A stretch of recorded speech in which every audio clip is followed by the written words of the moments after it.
How Not to Handle a Woman. Peeping Tommy by Robert F. Young. Tommy Taylor? Oh, he's coming along fine. I visited him just the other day. Had a long talk with him.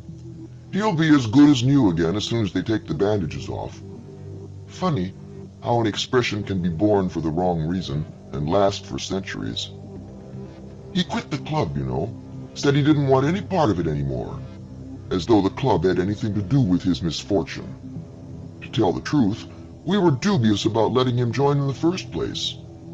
We're a pretty serious bunch, you know, us fellows at the Yore. Each of us is a specialist in his own right, and not ordinarily inclined to bend elbows with a layman, even a filthy rich layman who can speak 6 different languages. But, as Hogglewaite, he specializes in Permian rocks, said, time travel costs like hell, and we needed the money. And Tommy didn't mind. Like most playboy inheritors of late 20th century family fortunes, he throws $1,000 bills to the winds like rain. Oh, we're going to miss him all right. The more so because, contrary to our expectations, he never played a single one of his practical jokes on us. You didn't know he was a practical joke enthusiast? You can't know very much about him then. Some men, like myself, live to tape ancient battles. Some men, old Hogglewaite for instance, live to collect Permian rocks. And some men, yourself for instance, live to pick the brains of people like me while we're on our coffee break so they can write technical articles for the trade journals. But Tommy Taylor lives to play practical jokes, or at least that was his purpose in life up until a few weeks ago. At first, he was content to play them on people in the present, and then it occurred to him how much more fun and how much easier it would be to play them on people in the past. That was when he joined the Yore Club and took out a 2-year lease on one of our time bikes. The lease has another 2 months. Up until the time this awful thing happened to him, he was gone most of the time, pedaling back to every age you can think of and playing practical jokes on this past person and that. I'm not defending him when I say that there are far worse ways for a man to work off his frustrations, and I'm not being callous either. No one can do anything in the past that, in one sense, he hasn't done already, which means that if he hasn't already done it, he won't, and that if he has, he will, whether he wants to or not. Tommy was merely fulfilling his destiny, that's all. And basically, that's all anyone who ever pedals back into the past is doing.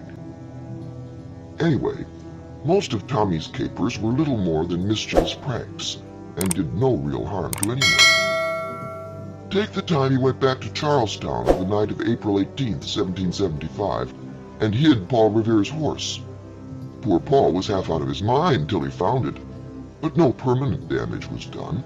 He still made his historic ride. And then there was the time Tommy put invisible ink in the Continental Congress inkwell on the eve of the signing of the Declaration of Independence. John Hancock was fit to be tied, but again, no permanent damage was done. The ruse was discovered, though not its author. The inkwell was emptied and refilled, and the historic document was signed.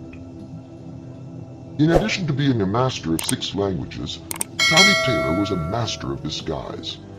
If you don't believe it, take a look at Bruegel the Elder's The Peasant Wedding sometime. A good reproduction will do. That's right, Tommy's in it. He's the musician in red. Did I mention he's an accomplished musician? Well, he is. The one who has the hungry look in his eyes and who needs a shave. Bruegel recorded him perfectly, photographically almost. Tommy loves to go to weddings, or at least he did. Weddings provide ideal situations for practical jokes. Some of his more malicious capers, though, I can't quite go along with, even though I realize that basically he had no free will in any of the things he did. Take the innumerable times he told Balzac's creditors where Balzac was hiding, for instance. Or the time when he intercepted the one and only letter that Dante wrote to Beatrice. I guess we have Tommy to thank for the Divine Comedy. And then there was the time he burned Carlyle's first draft of the French Revolution after John Stuart Mill finished reading it. It was the only copy poor Carlyle had, and he had to do the whole thing over again from memory. Mill blamed his housemaid, and so does history, but we at the Yore know better. Probably the most fiendish joke Tommy ever played, though, was the one he played on King Solomon. On the eve of the Queen of Sheba's arrival in Jerusalem, Tommy got a job in the royal kitchen, and every day for the duration of the Queen's visit, he slipped 6 grams of anti-aphrodisiac powder into the king's daily cup of goat's milk. I imagine it would come as something of a shock to biblical scholars to know that the Song of Songs is nothing more than a wish-fulfillment reverie. But Tommy's activities in the past weren't limited to playing jokes. Not only was he a practical joker, he was also a peeping Tom. The one is a natural outgrowth of the other, you see. You can be present at the denouement of most jokes, but not all of them. Some of them you have to view from the outside, so to speak. You've probably guessed the truth by now, but I'll unveil it anyway. Tommy Taylor was the tailor who peeped and got blinded for it. But the incident didn't happen quite the way the legend would have you believe. Legends are about as historically accurate as old biblical movies. Tommy never dreamed the Coventry caper would backfire on him.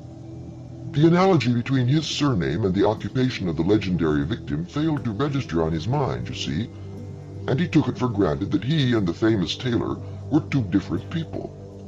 So, figuring that he was immune from harm, he costumed himself to conform to the period, pedaled back to ancient Coventry, hid his time bike, and, using his own name, rented a room whose single window faced the narrowest street in town. Then he sat back to wait till Lady Godiva came riding by on her white horse. When she did, he threw open the shutters and looked, and she almost clawed his eyes out. Now, wait a minute. Don't jump to conclusions. I didn't say she tried to claw his eyes out because he looked. I know as well as you do that she probably wanted someone to look. But Tommy Taylor, remember, was a practical joker first, and a peeping Tom second. Sure, he looked, but he also leaned out of the window and, with a long pair of barber's shears, cut her hair off.